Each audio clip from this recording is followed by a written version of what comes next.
Her words had an unselfconscious beauty about them, like a musician glimpsed unawares, practicing alone, totally absorbed in an active creation.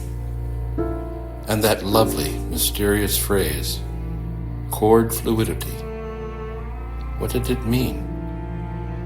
Its ambiguity, its strangeness, lit the imagination. I thought of a diver piercing the surface of a pool, her limbs relaxing afterward. I thought of seaweed undulating with the tide. So often my mind came back to the brutal injustice of all she had left unwritten, all we were denied when her life was cut short.